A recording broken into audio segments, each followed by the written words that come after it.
नमस्कार। स्वागत है आपका इस आध्यात्मिक यात्रा में। आज हम खड़े हैं भगवान श्री कृष्ण की नगरी में, जहाँ के हर कण में सिर्फ एक ही नाम गूंजता है, जय द्वारकाधीश।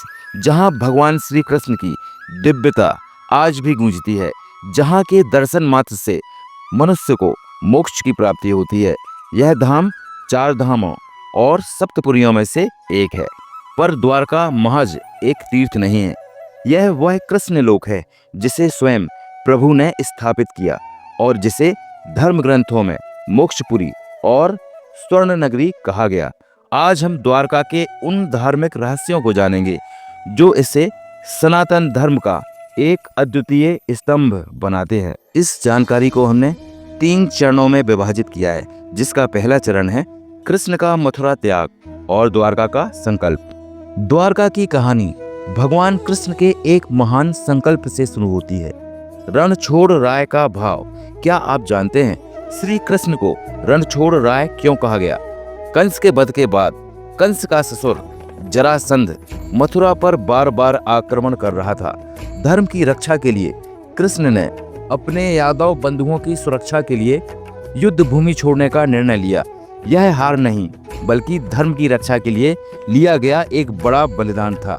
उन्होंने घोषणा की, अब हमारी भूमि कहीं और होगी जो अभेद्य होगी।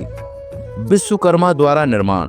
पौराणिक कथाओं के अनुसार कृष्ण के आग्रह पर देवताओं के शिल्पकार विश्वकर्मा जी ने एक ही रात में इस भव्य नगरी की स्थापना की।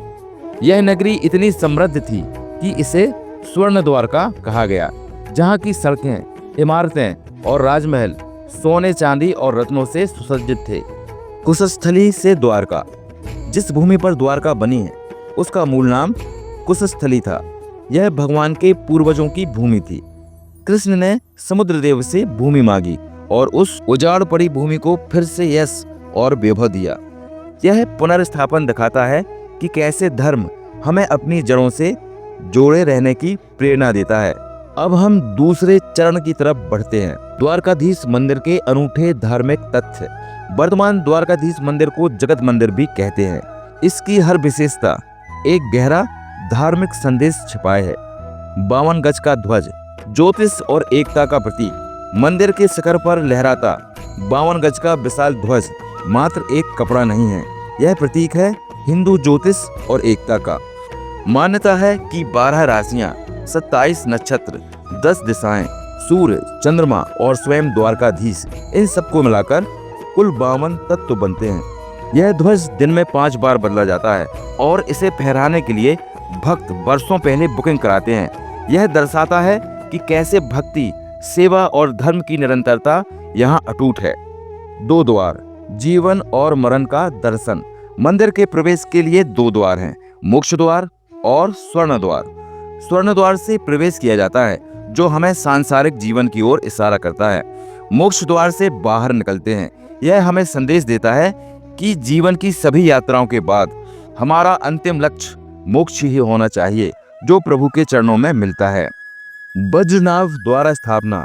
आज हम जिस मंदिर को देखते हैं, कहा जाता है कि इसका निर्माण भगवान कृष्ण के प्रपौत्र वज्रनाभ ने कराया था। यह दिखाता है कि कृष्ण के जाने के बाद भी उनकी पीढ़ी ने उनके धर्म और विरासत को जीवित रखा। अब हमारा तीसरा और अंतिम चरण, द्वारकापुरी की यात्रा इन 5 प्रमुख तीर्थों के बिना अधूरी है, जो एक धार्मिक सर्किट का निर्माण करते हैं। बेट द्वारका, भेंट का स्थान। द्वारका से कुछ दूरी पर स्थित बेट द्वारका यह पवित्र स्थल है, जहां माना जाता है कि कृष्ण ने अपने परम मित्र सुदामा से भेंट की थी। यह स्थल भक्ति और मित्रता की शुद्धता को दर्शाता है। नागेश्वर ज्योतिर्लिंग। 12 ज्योतिर्लिंगों में से एक नागेश्वर ज्योतिर्लिंग द्वारका के पास ही स्थित है। यह शिव और शक्ति के मिलन का प्रतीक है। रुक्मणी देवी मंदिर। यह मंदिर द्वारकाधीश मंदिर से दूर है। मान्यता है कि देवी रुक्मणी के रूठ जाने के कारण कृष्ण ने उन्हें दूर रहने को कहा। गोमती संगम घाट। जिस स्थान पर गोमती नदी अरब सागर से मिलती है, वह संगम घाट अत्यंत पवित्र माना जाता है। यहाँ स्नान करने से सारे पाप धुल जाते हैं, क्योंकि गोमती को गंगा का अवरोहण माना जाता है।